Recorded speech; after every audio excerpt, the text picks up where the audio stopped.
ମୁଁ ଜାଣିଛି ତୁ ମୋ ବିନା ଖୁସିରେ ଅଛୁ, ଆଉ ଏଇଟା ବି ସତ ଯେ ତୁ ମୋତେ ଛାଡ଼ି ବେଶ୍ ଖୁସିରେ ରହିପାରିବୁ। କାହିଁକି ଜାଣିଛୁ, ଯଦି ତୋ ହୃଦୟରେ ମୋ ପ୍ରତି ଟିକେ ବି ଜାଗା ଥାନ୍ତା ନା, ପରିସ୍ଥିତି ଯେମିତି ବି ଆସୁ ମୋ ସହିତ ଯେମିତି ହେଲେ ବି ପଦେ କଥା ନିଶ୍ଚୟ ହେଇଥାନ୍ତୁ। ସେ ଫୋନ୍ଟା କାଟିବା ପୂର୍ବରୁ ଏଇ କେଇ ପଦ କଥା ମୋ ହୃଦୟକୁ ଛୁଇଁ ଯାଇଥିଲା।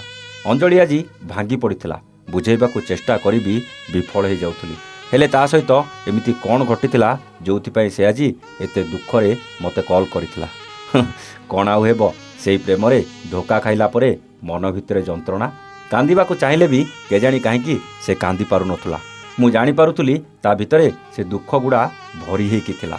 ଭାରି କ୍ରୋଧରେ ବି ଥିଲା, କିନ୍ତୁ ସେ କ୍ରୋଧ ଗୁଡ଼ା ବାହାର କରିବାକୁ ଚେଷ୍ଟା କରୁନଥିଲା। କହିଲା, ଭାଇ ସେଗୁଡ଼ା ବାହାର କରିଦେଲେ ମୋ ଜୀବନର ମାନେ କିଛି ନାହିଁ। ସେ କ୍ରୋଧ ଗୁଡ଼ାକ ମୋ ଭିତରେ ରହିବାକୁ ଦିଅ, ମନ ହାଲକା ହେଇଯିବ, କହିଦିଅ ଅଞ୍ଜଳି। ହେଲେ ସେ କ'ଣ ଶୁଣିବାକୁ ପ୍ରସ୍ତୁତ ଥିଲା? ନିଜର ମଣିଷଟା ଦୂରେଇ ଦେଲା।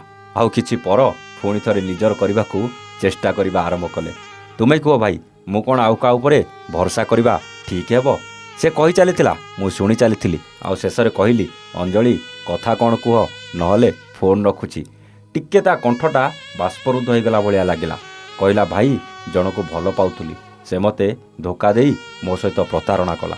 ସେଇଟା ତ ମୁଁ ଜାଣିସାରିଛି, ଆଗକୁ କୁହ। ସେ କହିଲା, ମୁଁ ଏବେ କ'ଣ କରିବି? ମୁଁ କହିଲି, ତମେ ବି ତାକୁ ଭୁଲିଯାଅ। ସେ କହିଲା, କେମିତି ଭୁଲିବି ଭାଇ? ତା ସହିତ ଯେଉଁ ସମ୍ପର୍କ ଗଢ଼ି ଉଠିଥିଲା, ସେଇ ସମ୍ପର୍କ କ'ଣ କେବେ ଭୁଲି ପାରିବି? ସବୁ ଆଶା, ସବୁ ଅଭିଳାଷା ପୂରଣ କରିବାକୁ କହି ଆଜି ଅଧା ରାସ୍ତାରେ ହାତ ଛାଡ଼ିଦେଲା। ତାକୁ ମୋ ଜୀବନଠୁ ଅଧିକ ଭଲ ପାଇଛି ଭାଇ, ତାକୁ ଭୁଲିବା ସମ୍ଭବ ନୁହେଁ। ମୁଁ ତାକୁ ତା ନମ୍ବର ମାଗିଲି, ସେ ଦେବାକୁ ମନା କରୁଥିଲା। ପୁଣି ମନକୁ କ'ଣ ଆସିଲା କେଜାଣି ଦେଇଦେଲା। ମୁଁ ସେ ପୁଅକୁ କଲ୍ ଲଗେଇଲି, ପଚାରିଲି, ସଞ୍ଜୟ କହୁଛ ତ? ସେପଟୁ ଉତ୍ତର ଆସିଲା, ହଁ କହୁଛି। ପୁଣି ପଚାରିଲି, କେମିତି ଅଛନ୍ତି ଆଜ୍ଞା? ସେ କହିଲା, ମୁଁ ଭଲ ଅଛି, ଆପଣ କିଏ? ମୁଁ କହିଲି, ମୁଁ ପ୍ରତାପ, ଷ୍ଟୋରି ୱିଥ୍ ପ୍ରତାପରୁ କହୁଥିଲି। ସେ ସେପଟୁ କହିଲା, ଭାଇ ନମସ୍କାର, ମୁଁ ଆପଣଙ୍କୁ ଭଲ ଭାବରେ ଜାଣିଛି, ଆପଣଙ୍କ ସବୁ ଷ୍ଟୋରି ଦେଖେ। କି ଭାଗ୍ୟ ଆପଣ ଆଜି ମୋତେ କଲ୍ କରିଛନ୍ତି। ହେଲେ ନମ୍ବର କେଉଁଠୁ ପାଇଲେ? ମୁଁ କହିଲି, ଅଞ୍ଜଳିଠୁ। ଅଞ୍ଜଳି ନାଁଟା ଶୁଣିଲା ପରେ ସଞ୍ଜୟର ମନଟା ଯେମିତି ଟିକେ ହଲଚଲ ହେଇଗଲା ଭଳିଆ ଲାଗିଲା। କହିଲା, ପ୍ରତାପ ଭାଇ, ସେ ବିଷୟରେ ଆପଣଙ୍କ ସହିତ ମୁଁ କିଛି କଥା ହେବାକୁ ଚାହୁଁନି। ମୁଁ ବି ସେ ବିଷୟରେ ବେଶୀ ଜାଣିବାକୁ ଚାହୁଁନି। ଖାଲି ଏତିକି କୁହ, ତମ ହୃଦୟରେ ଅଞ୍ଜଳି ଅଛି କି ନାହିଁ?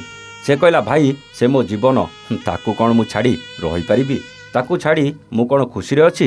ହେଲେ ସେ ଯାହା କରିଛି ମୁଁ ତାକୁ କେମିତି ଆପଣେଇବି? ମୁଁ କହିଲି, ଦେଖ ସଞ୍ଜୟ ଭାଇ, ତମେ କ'ଣ କରିବ, ସେ କ'ଣ କରିବ ମୁଁ ତ ଜାଣିନି। ସେ କ'ଣ କରିଛି ତମେ କହୁନ, କି ତମେ କ'ଣ କରିଛ ସେ ବି କହୁନି। ହେଲେ ଏତିକି ବୁଝିଲି, କେହି କାହାକୁ ଛାଡ଼ି ରହିପାରିବନି। ବାସ୍ କ'ଣ ଗୋଟେ ଭୁଲ ବୁଝାମଣା ହେଇଯାଇଛି ନିଶ୍ଚୟ। ସଞ୍ଜୟ କହିଲା, କେହି କାହାକୁ ମାନେ? ତମେ ଯେମିତି ତା ବିନା ପାଗଳ ଭଳି ହେଉଛ, ସେ ବି ତମ ବିନା ପାଗଳ ଭଳି ହେଉଛି। ଖାଲି ଦୁଇ ଜଣଙ୍କ ଭିତରେ ରାଗ ଆଉ ଅଭିମାନ ଗୁଡ଼ା ଭରିକି ଅଛି। କେହି ଜଣେ ସେଇ ରାଗ ଆଉ ଅଭିମାନକୁ କମ୍ କରି ଦେଖ, ପୁଣି ଥରେ ସମ୍ପର୍କଟା ଯୋଡ଼ି ହେଇଯାଇପାରେ। ବାସ୍ ମୁଁ ରଖୁଛି କହି ଫୋନ୍ଟା କାଟିଦେଲି। କିଛି ସମୟ ପରେ ଅଞ୍ଜଳିକୁ କଲ୍ ଲଗେଇଲି, ତାକୁ ସବୁ କଥା କହିବାକୁ। ତା ଫୋନ୍ଟା ୱେଟିଂ ଆସୁଥିଲା। ସେ ମୋତେ ଲାଇନ୍ରେ ନେଇ କନଫରେନ୍ସ କଲା। ଆଉ ସେପଟୁ ସଞ୍ଜୟ କହିଲା, ଭାଇ ଧନ୍ୟବାଦ। 6 ବର୍ଷର ସମ୍ପର୍କ ଥିଲା, 6 ମିନିଟ୍ର ଝଗଡ଼ା ଭିତରେ 6 ମାସ ଦୂରେଇ ଯାଇଥିଲୁ। ହେଲେ ମୋର ଏଇ ଛୋଟିଆ ପ୍ରୟାସ ପାଇଁ ପୁଣି ଥରେ ଦୁଇ ପ୍ରେମ ପକ୍ଷୀ ଏକାଠି ହୋଇଯାଇଥିଲେ।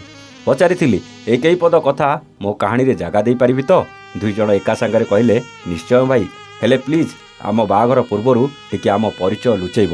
ଆଉ ଆମେ ଯେବେ ବିବାହ ବନ୍ଧନରେ ବାନ୍ଧି ହେବୁ ନା, ସେବେ ଆମ ଫଟୋ ସହିତ ଆମ ସଫଳ ପ୍ରେମ କାହାଣୀଟେ ନିଶ୍ଚୟ କରିବ। ଦର୍ଶକ ବନ୍ଧୁ, ଏମିତି ଅନେକ ସମ୍ପର୍କ ଅଛି, ଛୋଟ ଛୋଟ କଥାରେ ଭୁଲ ବୁଝାମଣା ପାଇଁ ଭାଙ୍ଗିଯିବାର ନଜର ଆସିଛି। ଆଉ ବେଳେବେଳେ ଯେଉଁମାନେ ମଧ୍ୟସ୍ଥି କରନ୍ତି, ସେମାନେ ନିଆଁରେ ଘିଅ ଢାଳି ସମ୍ପର୍କକୁ ଆହୁରି ଅଡ଼ୁଆ ସୂତାରେ କୁଡ଼େଇ ଦିଅନ୍ତି। କିନ୍ତୁ ସବୁ ଭୁଲ ବୁଝାମଣାର ରାସ୍ତା ନିଶ୍ଚିତ ଅଛି। ନିଜେ ନିଜେ ଚାହିଁଲେ ସବୁକିଛି ଠିକ୍ ହେଇପାରିବ। ପ୍ରେମ ମାନେ ତ ରାଗ ଆଉ ଅଭିମାନ। ଆଉ ଯେଉଁ ପ୍ରେମରେ ରାଗ ଅଭିମାନ ନଥାଏ ନା, ସେ ପ୍ରେମ କ'ଣ ପ୍ରେମ ଭଳି ଲାଗେ? ଫୁଲେଇ ପିରାଟା ଯେତେବେଳେ ଅଭିମାନ କରି ମୁହଁ ଫୁଲେଇ ଦିଏ, ପ୍ରେମିକ ତାକୁ ମନେଇବାରେ ଯେଉଁ ମଜା କ'ଣ ଆଉ କେଉଁଥିରେ ଥାଏ? ସେମିତି ପ୍ରେମିକ ଯେତେବେଳେ ରାଗିଯାଏ, ପ୍ରେମିକା ସବୁ ପ୍ରକାର ଚେଷ୍ଟା କରେ ତାକୁ ମନେଇବାକୁ। କିନ୍ତୁ ବେଳେବେଳେ ଆମେ କେହି କାହାକୁ ଛାଡ଼ିବାକୁ ଇଚ୍ଛା ନଥିଲେ ବି ଭୁଲ ବୁଝାମଣା ପାଇଁ ଧୀରେ ଧୀରେ ଦୂରେଇ ଯାଉ। ଆଉ ପରେ ସେ କାହିଁକି ମୋତେ ପଚାରୁନି, ମୁଁ କାହିଁକି ତାକୁ ପଚାରିବି, ଏହି ଅହଙ୍କାର ଭିତରେ ସବୁଦିନ ପାଇଁ ସମ୍ପର୍କଟା ଭାଙ୍ଗିଯାଏ। କ'ଣ ଦର୍ଶକ ବନ୍ଧୁ, ଠିକ୍ କହିଲି ନା? ଅଞ୍ଜଳି ଆଉ ସଞ୍ଜୟ ତାଙ୍କ ସମ୍ପର୍କ ଆହୁରି ଘନିଷ୍ଠ ହେଉ, ଉଭୟଙ୍କୁ ସାତ ଜନ୍ମର ସାଥୀ କରି ପବିତ୍ର ବନ୍ଧନରେ ବାନ୍ଧି ହୁଅନ୍ତୁ। ଯଦି ସତରେ ଆପଣମାନେ ଏହି ଦୁଇ ଜଣଙ୍କୁ ଏକାଠି ଦେଖିବାକୁ ଚାହୁଁଛନ୍ତି ତେବେ କମେଣ୍ଟ କରି ନିଶ୍ଚିତ ଜଣାଇବେ। ରହୁଛୁ, ନମସ୍ତେ, ଜୟ ଜଗନ୍ନାଥ।